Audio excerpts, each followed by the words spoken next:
ഞാൻ രാജുവിന്റെ ജീവിതത്തിലേക്ക് കയറി വന്നപ്പോ രാജുവിന്റെ ജോലി നഷ്ടപ്പെട്ടു, വരുമാനം നിലച്ചു, ഈ വീട്ടിലെ സന്തോഷം നഷ്ടമായി, ശ്രീയുടെ വിവാഹം മുടങ്ങി, പ്രിയച്ചിക്ക് ഭർത്താവിന്റെ അടുത്തേക്ക് പോകാൻ കഴിയാതെയായി. ഇതിത്രയും ഞാൻ എന്റെ കൺമുന്നിൽ കാണുന്ന പ്രശ്നങ്ങളാ. കാണാത്തത് ഇനിയും ഉണ്ടാവും. അങ്ങനെയുള്ള ഒരുപാട് പ്രശ്നങ്ങൾ ഫേസ് ചെയ്യുന്ന രാജു ഒരിക്കൽ പോലും ഇതിനെക്കുറിച്ചൊന്നും പറഞ്ഞ് എന്നെ വിഷമിപ്പിക്കാനോ ഞാൻ കാരണമാണ് ഇവിടെ ഇത്രയും പ്രശ്നങ്ങൾ നടക്കുന്നതെന്ന് പറഞ്ഞ് കുറ്റപ്പെടുത്താനോ ശ്രമിച്ചിട്ടില്ല.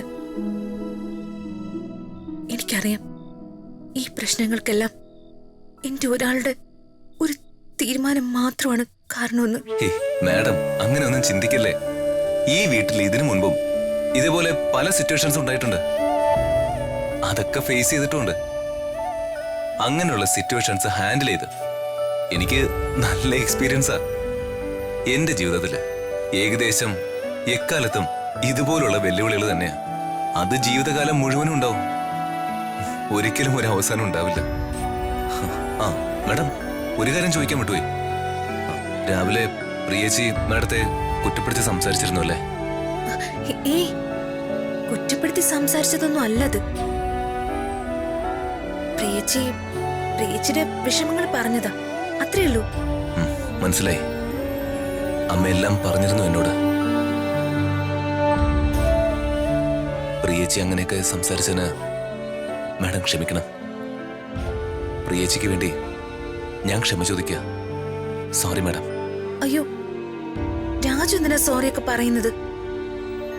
ഞാൻ നേരത്തെ പറഞ്ഞില്ലേ, ഇതെല്ലാം എന്റെ ഒരാളുടെ തീരുമാനത്തിന്റെ ഫലമാണ്. അപ്പോ ഞാനല്ലേ ക്ഷമ ചോദിക്കേണ്ടത്? മാഡം ക്ഷമയൊന്നും ചോദിക്കണ്ട.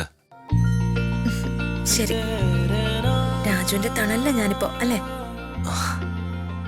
അച്ഛന്റെയും അമ്മയുടെയും പ്രിയച്ചിയുടെയും ശ്രീയുടെയും ഐഷുവിന്റെ ഒക്കെ കൂടെ ഇപ്പോ ഞാനും. മാഡം, ഞാനേ ഇപ്പൊ ആരുടെ തണലിൽ പോയി നിൽക്കുമെന്ന് ആലോചിച്ചോണ്ടിരിക്കുക. രാജു, ആരൊക്കെ എന്തൊക്കെ പറഞ്ഞാലും രാജുവിന്റെ തണല എന്റെ എല്ലാ പ്രശ്നങ്ങൾക്കുള്ള ആശ്വാസം. വല്ലാത്തൊരു കംഫർട്ട് ഫീൽ ചെയ്യും രാജുവിന്റെ കരുതലെന്ന ആ തണലിൽ നിൽക്കുമ്പോ. ഓരോ പ്രതിസന്ധികളെയും പിഴുതെറിയാനുള്ള ഊർജം കിട്ടും ആ തണലിൽ നിൽക്കുമ്പോ. രാജു ഒന്നും പറയണ്ട. രാജുവിന്റെ ജീവിതത്തിലെ എല്ലാ പ്രശ്നങ്ങളും മാറും. നല്ല ദിവസങ്ങൾ വരും ജീവിതത്തിലേക്ക്. ഒരു ദിവസം സൂര്യൻ ഉദിക്കുന്നത് രാജുവിന്റെ എല്ലാ പ്രശ്നങ്ങളും ഇല്ലാതാക്കിക്കൊണ്ടായിരിക്കും. നോക്കാം. എന്നാ കിടന്നാലോ? എന്നാ ഞാൻ പോയി പായടിച്ചിട്ട് വരാം.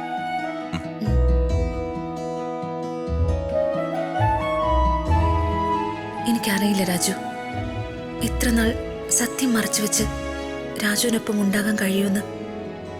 പക്ഷെ രാജുവിന്റെ കൂടെ ഞാൻ എത്ര നാൾ ഉണ്ടാകുമോ അത്രയും നാൾ ഞാൻ സുരക്ഷിതയായിരിക്കും. അതെനിക്കുറപ്പാ. അകലേ നോവിനാലേ